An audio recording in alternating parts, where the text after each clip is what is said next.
E fia lava le au na Samoa e malau tapu inga. E toi o folofa mo fata alo fata. A wafo i lau sila mai moa, lau sila tapua. I tūlanga i pei ona ieli tāpol kalame fai pea. O motu ngā afa whātampo ua ai le polako. E oi. Le nei te au ringolua Samoa le ua atunu pele ia.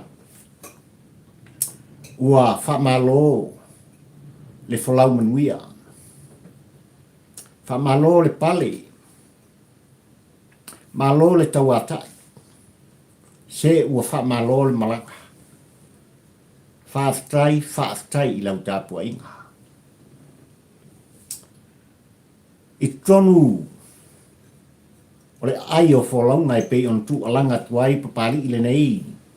Fio i waa ta ula mo le lua ma le tāpol kalame fai pea. I lea vai asa, ma lea vai asa, a tonu e le o toe pō ma le. I le tāpua i whafongfonga ma le sila mai moa o e sa moa le atu o e pele i le o whatawa. Lo i ai pea au ki lani. Le ai o wholaunga i tūlanga i pei ona iai le mai a. O le ngei kama o ka PDF. Ia oi. Ua lua nei o aso. Whapena ona rutia i puava tūlanga i pei ona iai. Le awhatia ai meise o le soifua wholau o tātou tangata. Ia ona o tūlanga i pei ona iai. Mala whaal nā tūla. Le nei foi vai tau o le soifuaka. Ai a tutonu a o te aroa. O lo whapena ona tu alanga tuai. Le au na whataua. Ia walava. Le longo pui ali ina o lau tāpua inga Samoai. Il tāpol kalame fai pea. Ia. Tūlanga i pei ona iai. Ile nei foi tau li ngolua o lea ua toe 5 minute ona tale o le tūlai lua ia te au tutonu au kilani. O lo mai tawina pea le malolosi o savili. Tūlanga i pei ona iai le awha o kapiliere. Ai, o le vi inga i le atua malau tāpua i whafongfonga Samoa o le ngata i whanua i tāpua inga. O nisi fo i matawao le kelope o lo whapea o na sa iri malo ai le pa ia ma le mamalu o Samoa poto ai atu tonu o te orone. Fo i le vi inga i le tama o i le langa. Ona ile o iai se soifua o athia. Ia i tūlanga i pei ona iai. Ia le awhae pei ona aafia ai. Ia le nei fo i tūlangi o lo whapena ona alala ta iai. Wa papa awai. Ia le pa ia mane manu o Samoa. Ia ai maise le over 5 miliona. Ia o le ngana o lanu. Ia maso stanga teo o lawa i tanga whenua.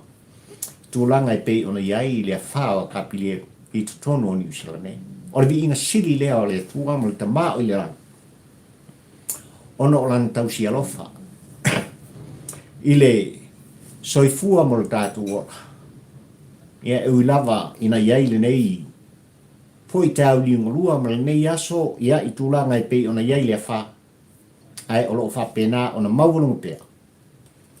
Le au ina o le masina i le soifua folau o le tātu. Samoai, afio mai.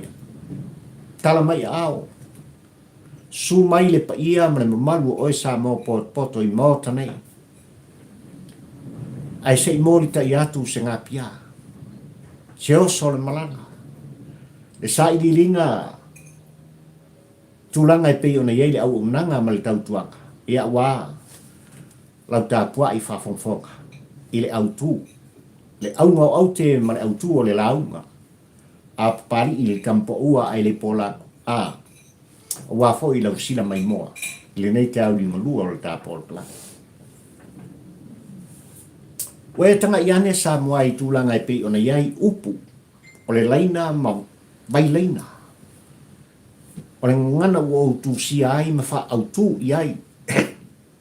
Le autu o le launga pari i le kampo ua ai le polako. Le nei fo i te au ringa lua ai maisi o le aso sumar whare nei. fe puali lua fe lua sumalto il ta sanga mal ta folanga fa mai o le malo si anga mal tupe o lo fa fe to ai i tulanga e pe ona yai le tula fono malon malo si anga a o tu atu tulanga e pe ona yai le malo si anga mal tupe mal tula fono malon malo si anga sa mo o le fa fisi sa mo le atu no pe o i to o le fisili le apapali i tampo ua ai le pola ai fa mai ale tali apapali ua tu sia i lau sila mai moa ma lau tāpua i whafonfonga sa mo o le tali manino o le tāpua kalame o le toa o le whaatua tua i le atua sa mo o tasi le whainga malo wa e filfilia le whainga malo na e tutofia le whainga malo ua pale mai ai le urua i tamaitai le tau sala o le tātunu pele sa moae lana fionga i sa whaapito i atua fia me na au min ta afa e tai sa moa a vea mapari mia o sa moa ai maise o lon au waa i le ainga kāpeneta le au waa o le whaatuatua i le atua sa moa utasi i le pai inga sumal fitu nei i le tā wholaunga mal tā asanga le malo si anga mal tupe ua whawhia ngai ma tula ngai pe ona iai le tula fono malona malo si anga o le autu le nā o le launga pari i le tampo ua ai le polango sa moai le nei foi tau ni ngolua o le aia o i ai le ao telenga i lau tāpua i whafonfonga i mea ua tutupu ua vaia i whanua le tātunu ai meise o upu whai o le tā malo mai la tu o lo whapena ona tō fia be mataitai o le tātunu a walava le safo lau o sanoa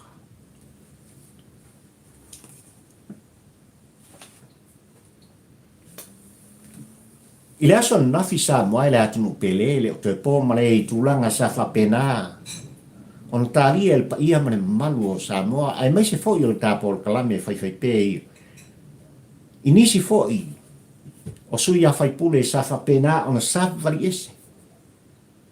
Mai le vaenga whai mai lātou te pui ale ai a tau tangata ona ua lātou te ena. Ua lātou te, ua lātou le tali eina. Le taita inga atui la epa sa ilele mani erenga.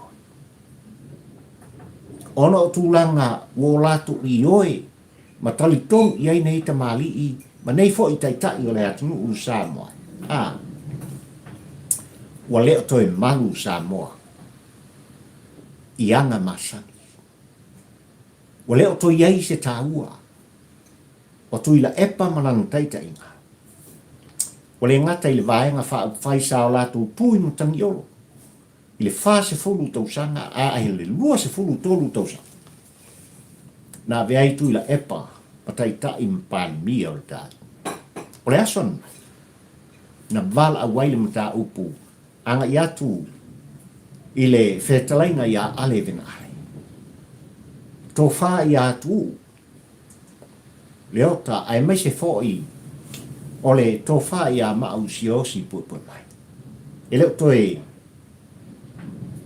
lilo i lau tāpua i whawhongwhonga tūlanga i pei ona tu ua i lātou nei i ale vaenga whai Samoa. Mō lātou wanga i ese ma vea i lātou ma sui tuto tasi i tu tonu al mota fono Samoa lea ua fina wina.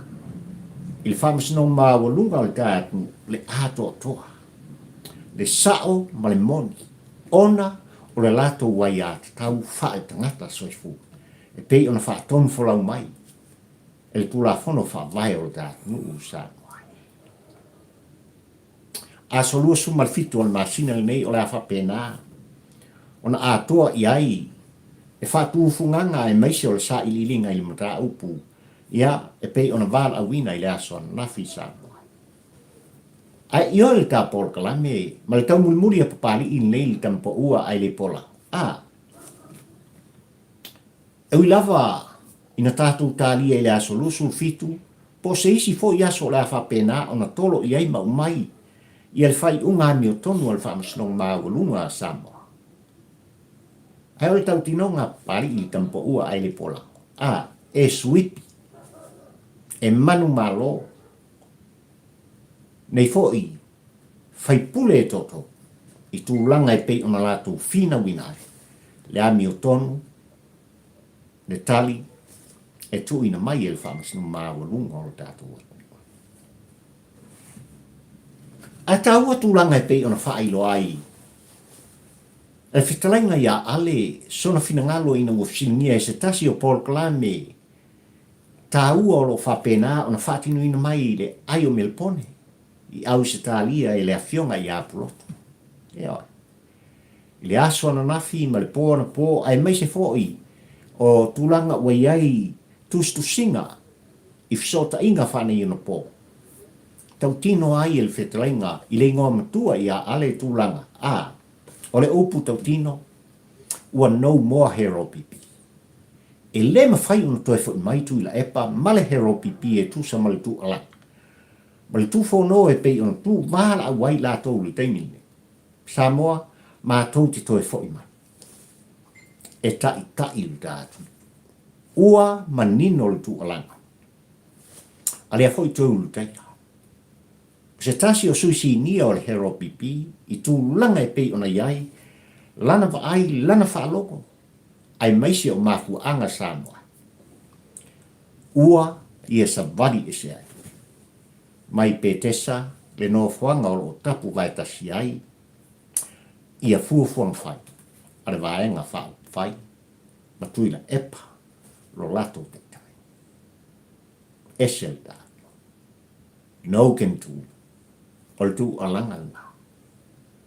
Ali ngom tua, fe talenga ya ali o fa la wilo ai so na finangalo mai le fo. Ile tau muli ia mar fa long o ta por klan. Ile fionga ile ri fai pole. Ua manino fo i tu langa e pe ona iai. Il tusi o tu inatu sa moai malau ta pa i fa fonfonga e lana fionga il komsina o leo lo tatu. Tu inatu anga i atu ile sunga i atu ila e pasa ile marina ngoi, ai mai se o tu langa i pei ona filfili ai se tasi o leo e nā te pui ale soifua o tu ila e pa. Mai lea tusi sa moai malau ta pa i fa fonfonga ua fa lau bilo ai. E lana fionga il komsina o leo le tātunu i le sunga i atu i le epa sa i lele mari le ngau. Sorry wefa. O lo saonga le mu pelo soifua. Ea. O le ale to iai se malu o le tātunu po o malu o le malo. E pui a oi. A fai o iai lavan tūlanga o iai masalo i lo finanga. Ni toa tu ngā ni whaafita auri o le a o atu i lo wola. Asali, ko kongi sau skulaki. Yo, to tongi sau skulaki e sau e pui oi. Ma fue sea. Ua manino i lea tusi sa moai malau tāpua i whafonfonga o lo o saonga le mupea. E soi fua o tu i lepa. Ai ua manino fo ili mata upu na tūlai mai, ma toa tū ngā sa moai na mafu ai. Ona tangi sātu ila epa, ila komesina o leo, mana mtanga luenga o leo, mo se pui ngā olon soifuang. Olea, oi sole, le ngei lavalo o matua, na ia tola ina. Kola le ofu o kuila epa, ai fefe ai kuila epa. Ole mea mutau kia lena. Eo, kola le lo matua. Whawhasanga lei mai mata o tuila epa i ate ia. Tātou te lei loa. Pēna kola i le loa matua tuila epa manao e fosi i atu ila epa. Pē songi i atu ila epa. Ai ua fefe ai sa i lele mali ele ngau. Na mafu ai sa moai malau tāpua i whawhonfonga. Ona a apa matalo sanga tuila epa. E mtanga luenga o leo. Mo lona saonga le mu, mo lona pui. O leo tau tino pari i malta por Kalame Samoa. O tui la epa sa abia mpal mia o le tātu. O tui la epa sa tu lai mai mutangi olo. Il whaia ea oi sa mo pot pot. Ai mai se foi o pari ili tampa ua ai le pola. Ua manino lau tāpua i whakaufonga sa moai. I le ano noa. O le sao tui la epa. Ai mai se foi o le vaiang whaupwhai. I le atina ino le tātu. Ai se longo se kanga kai sau mai atu nu ui o lo papai tawa. E fia whao o se manua i atu i la epa tulong lau whaafonga. Ai o le tina po o le lea foi tau sala o le atu malanga atu i whafo. Toi ti varu se fulu tau sanga o lono soifu. Na ia tola ina. Kola le ofo o kui la epa. Pe lau e o kui la epa. Tātou te le oiloa. Pei lava on tam whai atu pari ili tampo ua ai le polango Samoa. Ai le loo matua na whaanatina se i o ngā kola ina mai matauwhi mai tui la epa se i o na fusi i ati. A o lea tusi. Wa tui ina atu ai ma se ave ai. Mai lana fionga il komisina o leo anga i atu i la epa. Tui la epa. Se whai ke ia lo sanga. Tu alanga i lunga o le social media. So ta inga whane i ropo. Ua ti ngā le atu. Ua se tai talinga le whaafofonga o e Samoa. Ono upu tau whai. Upu tau whaleanga. Upu alo whapena. Ona alanga i pesa i lele malielenga o e Samoa he malau tāpua i whaafonfonga. E whaolo a tau i nai. Samoa poto. O upolo tau mu whaili te malo mai le pa. E ta lepe ai le file mu. O le nofo le lei mai whea alwhaninga o aina. Ma leo puto tino le. Lea ua ave i ai le ave ai mai tu musu. Alana fionga i komsina o leo leo. Tui lepa. Se ku ia. Tu ia ma ia tu loa. Ua ma tua lo soifua. Ele oes kama kiki. E sanga whaatonu ai, ma tōmu musua. I tū langa e pe ona iai, lau tū whono ma lau tū alanga. Ma fua i sea sātua. Leanga uno whale sātu i ama, i lau tāpua i whaafonga. I lau whaafonga ma le tātu whaunoko. O le ngata, e tala noa o ono le tamalo mai pa. E tala noa ita. E talangoa i on langona mana upu e tinga. O upu ma wha mtalanga, waagili ai, e wha le tonu lona mawhauwhau. E leanga lona loto.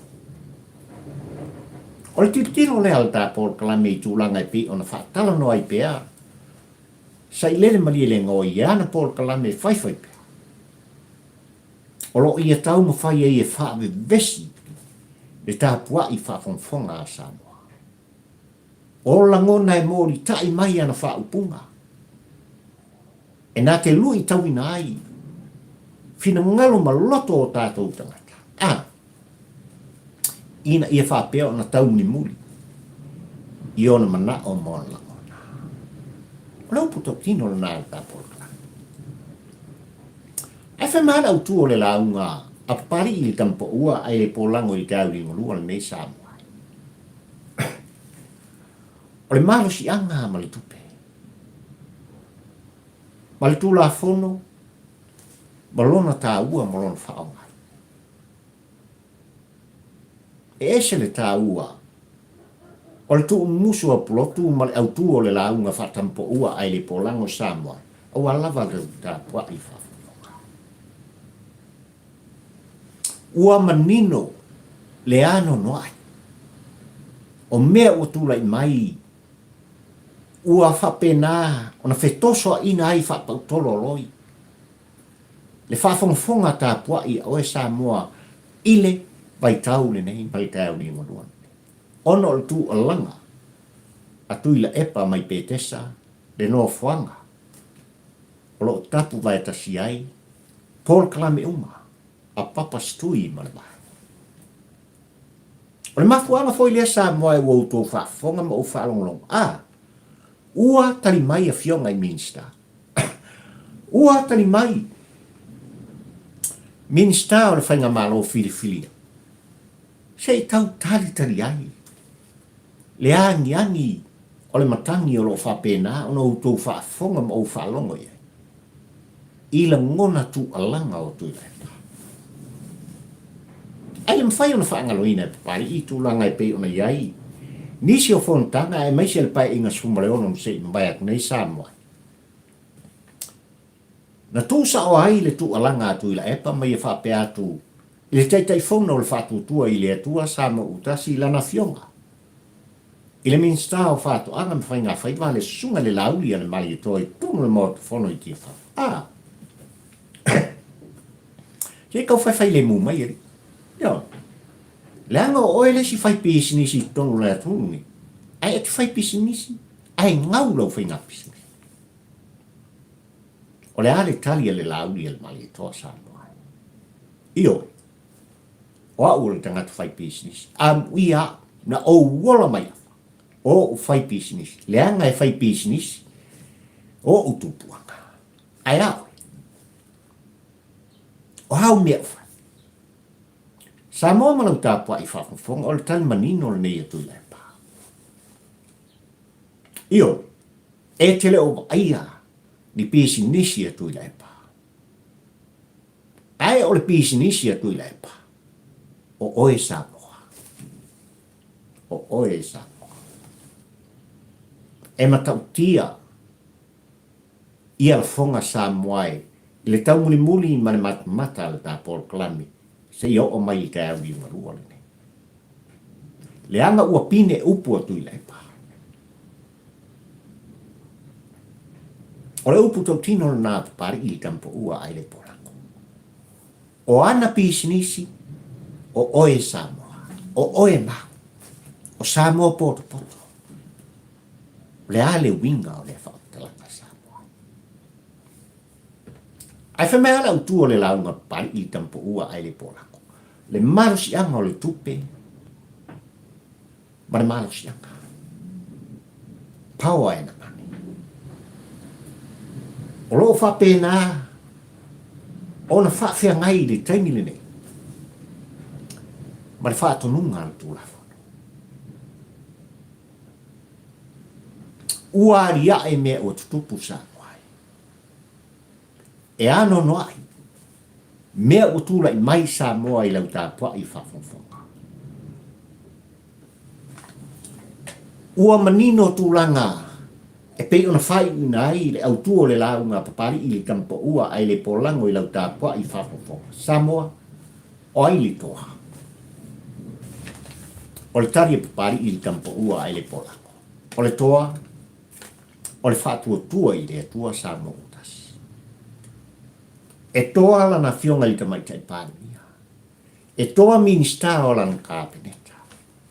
E toa le au waa o le whātua i le atua Samoa utasi.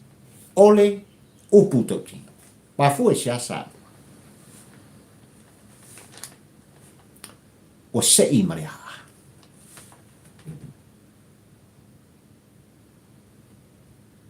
Sei maria. Ko e sei mai plaka. Ka pē mai e maruru. E le fionga il minsta. O ngalu e ngati tele o gātu. O le ngaka o sei lea. Sei plaka. Ka pē le e maruru. Ai toi tu tuli i whafu. Le taitai fono. Ma le komiti whaatonu. O i lātou. Saola nao le nofo. Tali. Manuia Samoa. I le ano noa i o tupe. Na polonga ai le paia ma le mamalu o Samoa. E tau tongi i le malu si anga wha e upise. I tutonu o le tātu.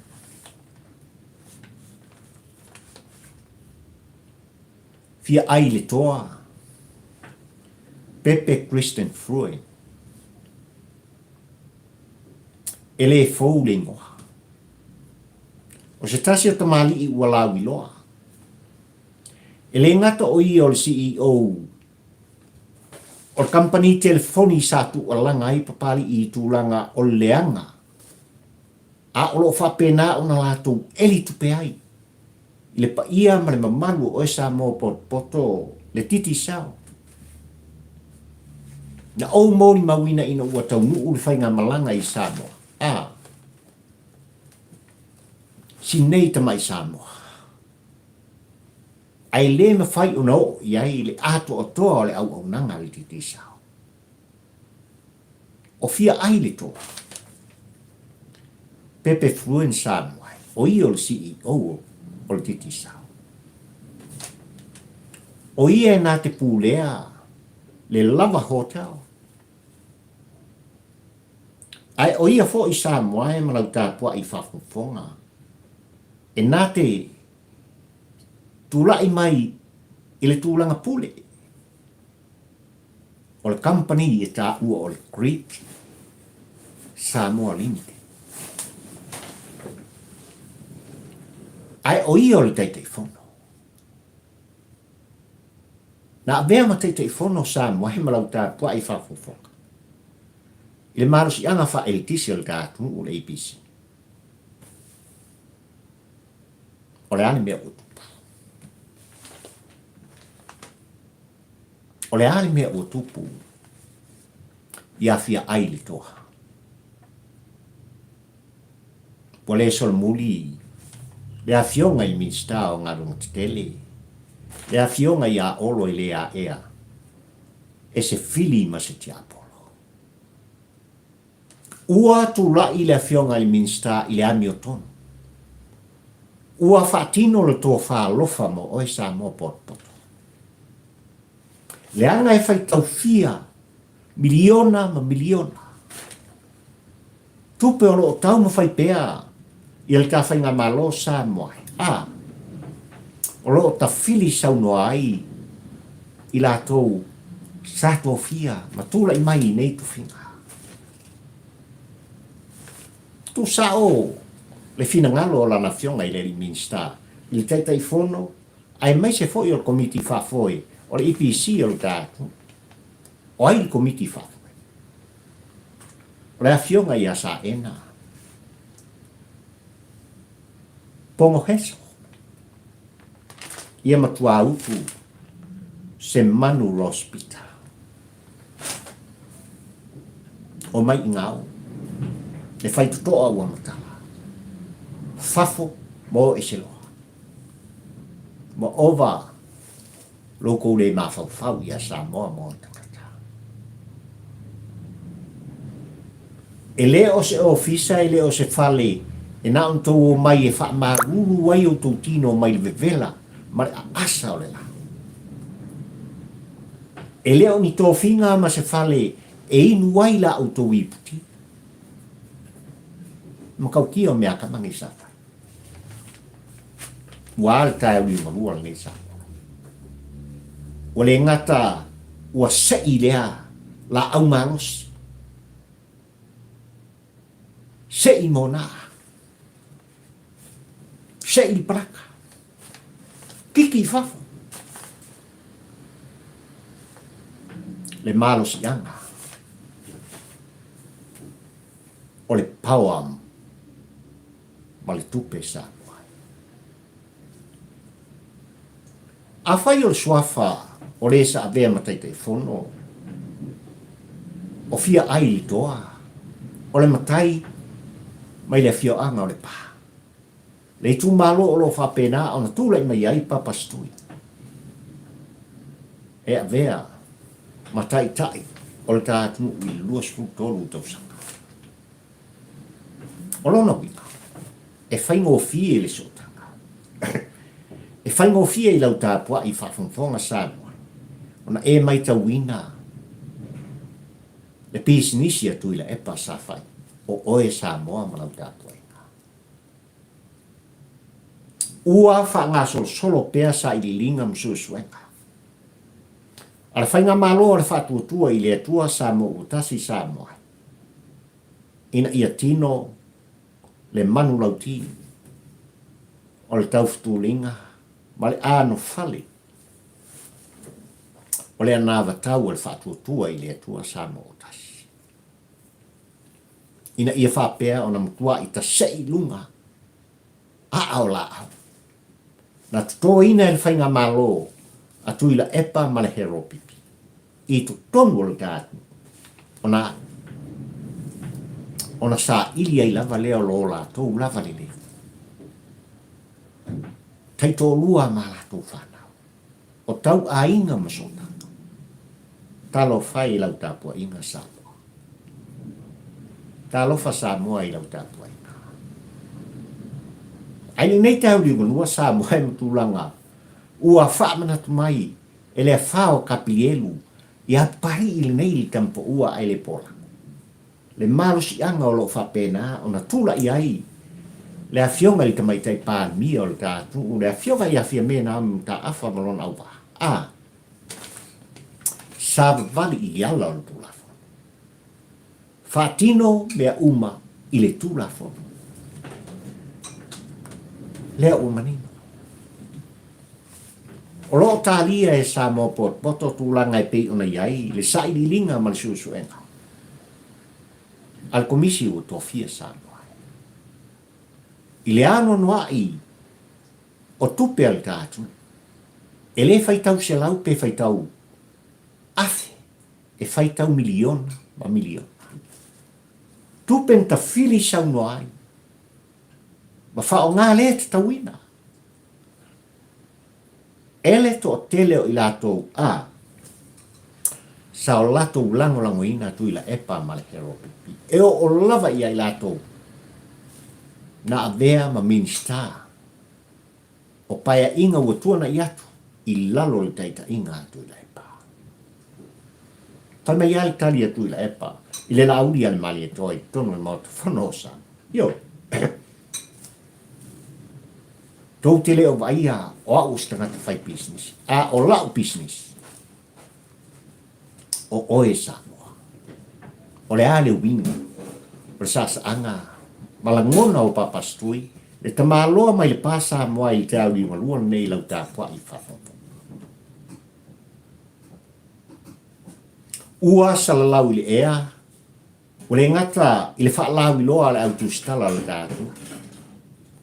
Le fina ngalo le sui minsta o le utula i bai matangiolo. Le mtanga luenga o pisnisi mala manumia o le gātu o le afionga i ato susu.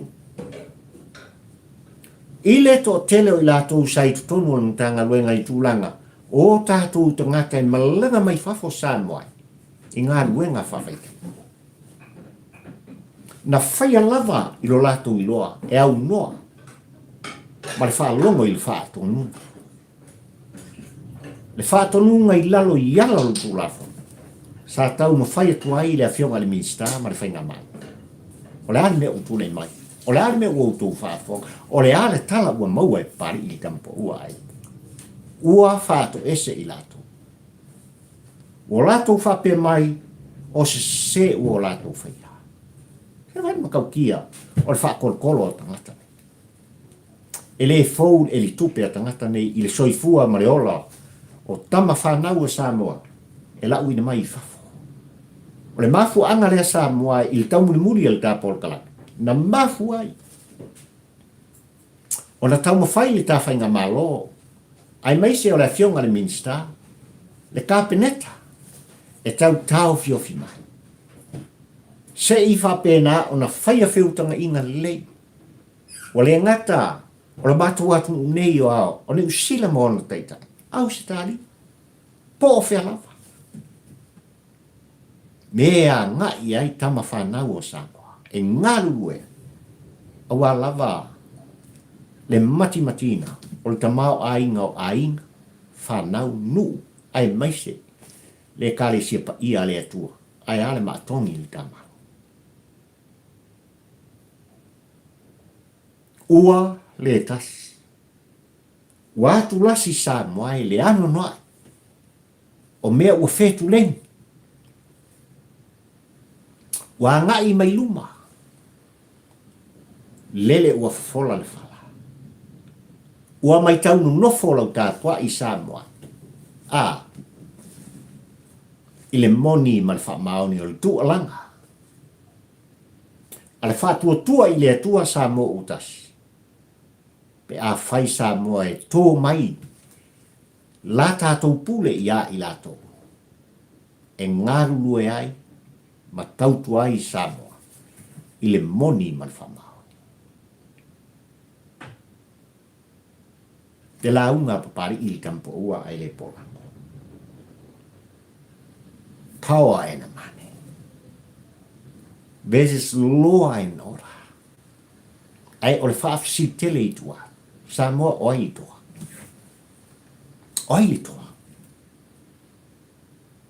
E manino le tari papari i kampo ua ai le pola. O le whaatua tua i le atua Samoa. I le taita inga ala na fionga le tamaitai pāli ni o le tātou. Le anga o le manu lau ti le o lon finangalo. Na tū sa o ai, le finangalo o le pāli mi o le tātou, le tau sala o Samoa. I lona au wā, le ainga kāpeneta. Tu la fono. Ngā lue i ala o tu la fono. Whātino le ngā lue ngai le tō whālofa. Ai aua lava, ne ise ese, maala le tūlafon, e whaatonu whalau mai. E le tūlafono whaavai o le tāko. Ese le tāua. Ese le tāua. Ai al tu alanga, atuila epolo tu alanga i teni. Mafua isa. O le tautinonga le tāpol kalame sa moae, i le mai taunu nofo, le tau muli muli. I la ngona o le siu fofonga. O na fōlinga vaiga. Ua manino ai, le tau mawhai pēa o tui la epa, sa i lele malienenga oi li te malo mai pāsa moai malau tāpua i whafonfonga. E una i ese o tau fofonga mō mata. O lo tau mawhai pēa, sa i lele mariele ngoi sa moai, ma lau tāpua i whafonfonga, ma le tau muri a papari i tampo ua ai le polango. E whaatau waso o tō fonga, ma whaapō ni sa umata. I le moni ma le Hamilton. O le upu tau tino le. I le moni ma le Hamilton. Ma fuanga fo i lea ua le sol muri ai tu i la epa. O a lava mata upu. I le tae au li unga lua le ne. E le o solo muri lava a ngai. I le whaamasino. O loo tau mawhai e whi nau. Ina ia wha sao ina. Leanga. Na tau tino tui la epa o wha fonga oe Samoa. O le ngata i tāpua inga i whanua. A o Samoa i whafo mai so se mata vau. O le ke lope nei Samoa. O lau pisnisi, o oe Samoa. Le maro si anga nena. Le maro si anga nena sa i te malo mai pa. O le ngata wai a te ia le paua. Le maro si anga. Le whaatum tumunga o le tōwhinga na e to tofi aisa i lele mani le ngoi sa. A o lea. Le tupe. Na ta fili sau no ai. Whao ngai nai. Le aro no ai o tupu matamahi. O i lātou na lolofi atu.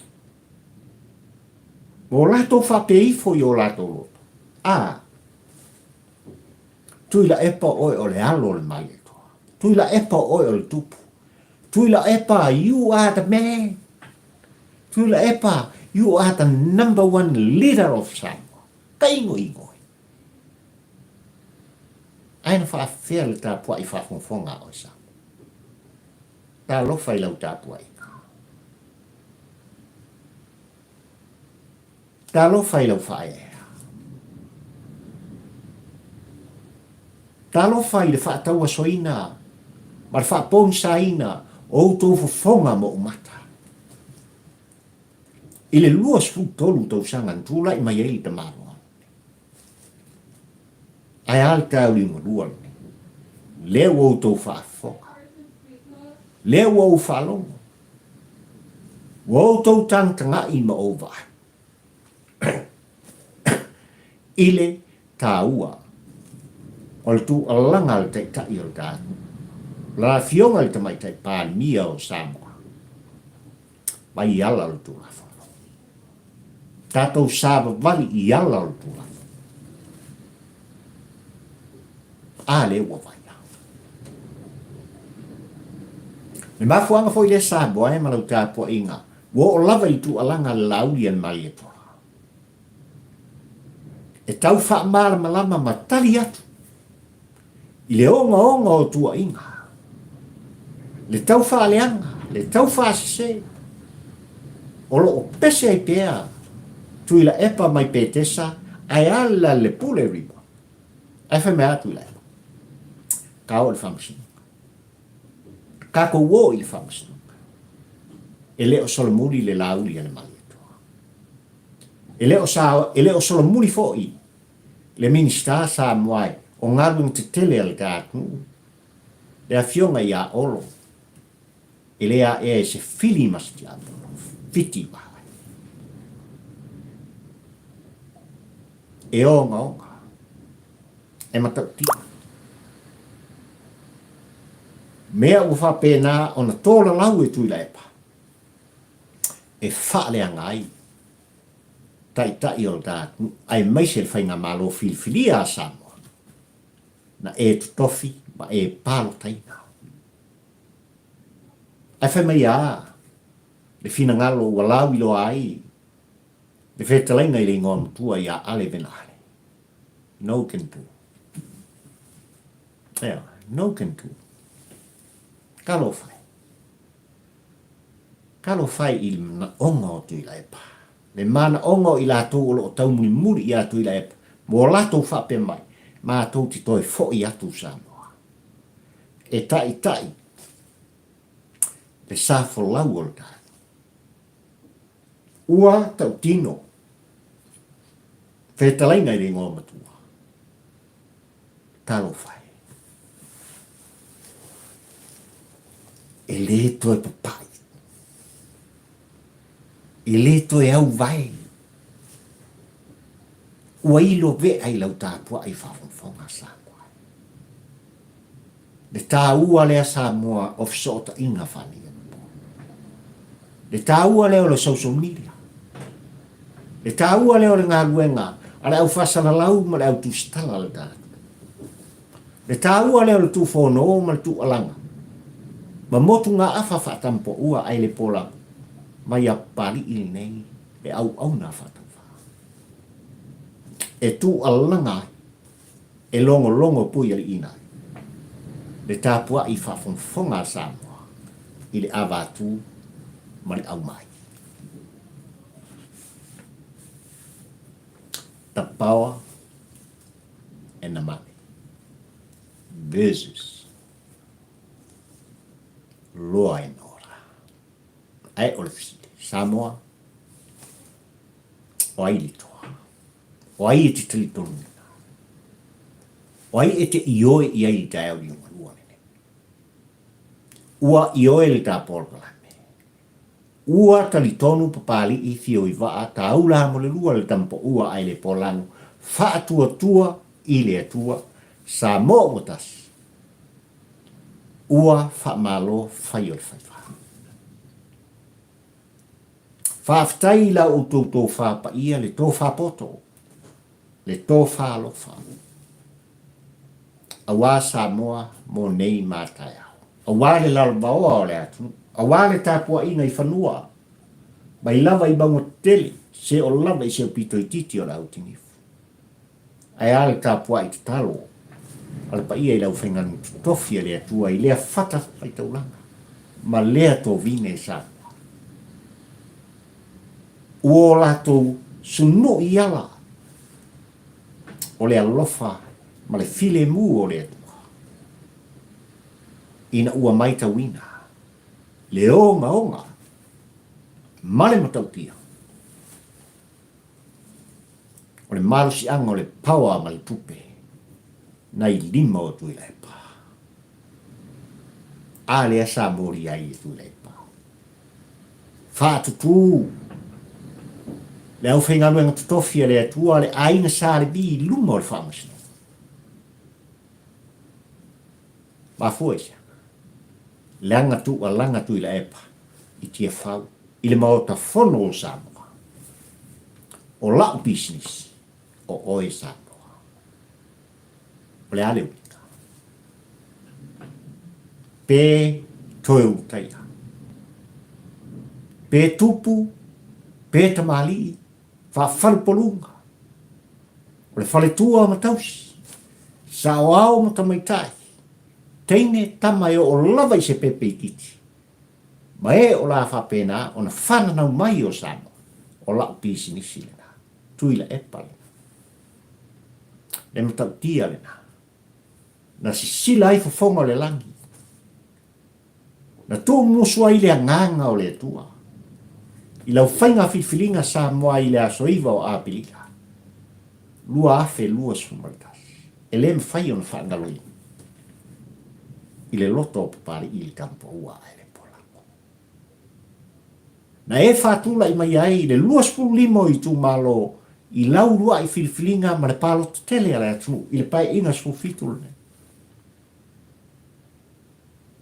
Ai na tali li sawani.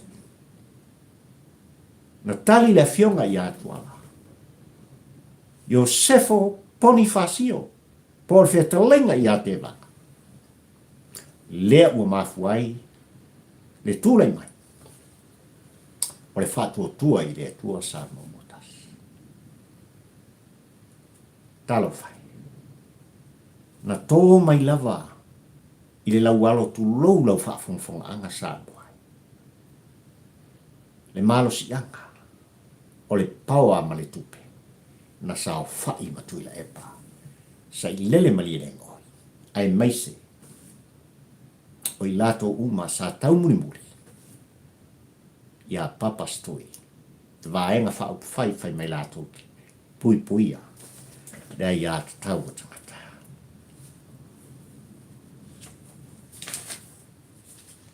Ka pidi e rui.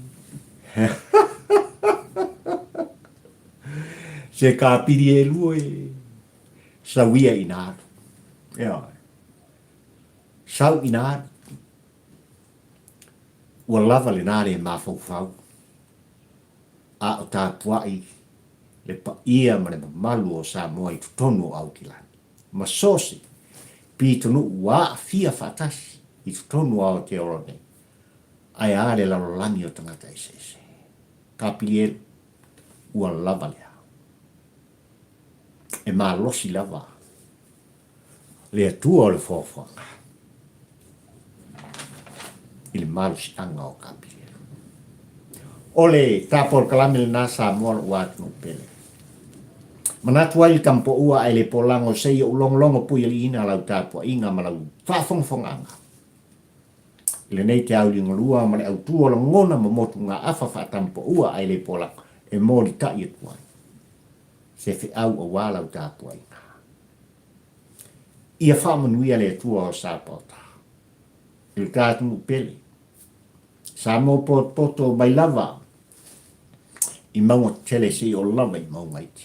Tonu mawhafo. Pa ia lau whaingalong tutofi ele atu. Whamanui ele. Ai ata i tai o le tāwhinga mau. Ia iele manuia o le tua. Tāpua inga i lana fionga i le awa malu o le tātu. E masiofo. Le sui al fono sui tofia ma whaitua. Tama a inga o le tātu. Whaftai i tāpua inga. Ma ia whamanui ele tua. Ora la auto o. Mana lau tāpua inga. Mana lau whafonga. Tampo ua nei ai le polango papari. Fio i waa. Taula mo le rua. Kawhiroi. Sia solasta mai. Alofa tele. Mo oe Samoa le atu. Soifua. Mai emri.